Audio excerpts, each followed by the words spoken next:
मैं जैसी हूँ ठीक हूँ। तो राजू बड़ा भाई, लाखन छोटा भाई। एक गांव में दो भाई रहते थे। दोनों भाइयों पर एक एक बेटी थी। एक भाई की बेटी का नाम कमला था।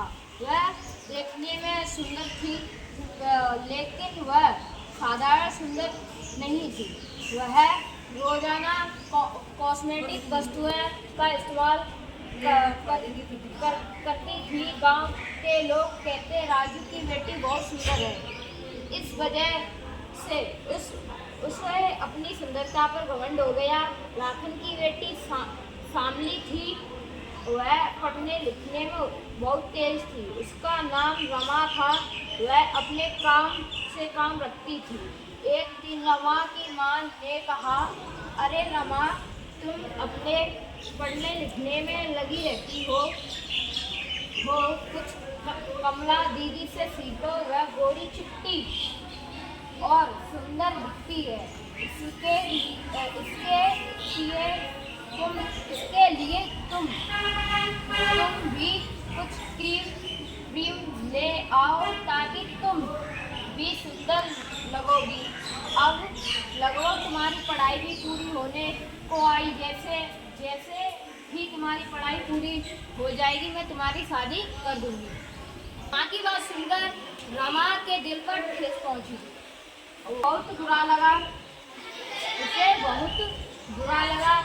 कमला दीदी तो पसंद कर गए हैं, तुम्हें लड़के वाले फेल ना कर जाए। कहीं बेटी ने जवाब दिया, माँ, कोई गलना नहीं है।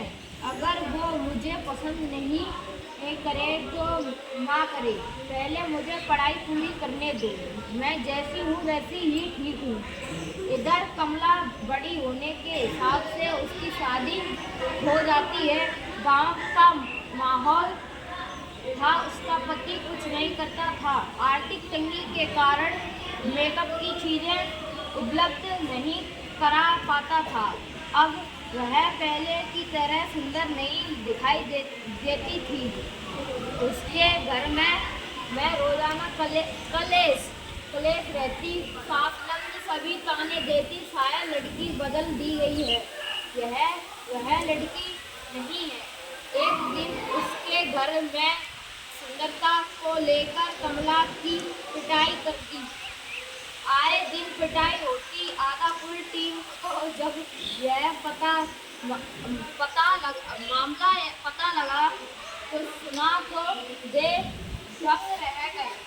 आधा फुल टीम ने यह कमला व घर वालों को समझाया। कमला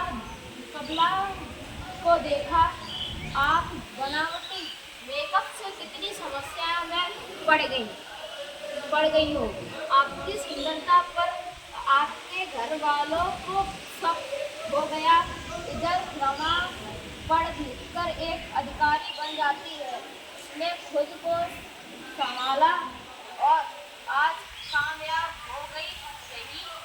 यदि वह भी दिखावा करती तो शायद वह भी इन्हीं समस्याओं में उलझ पड़ जाती।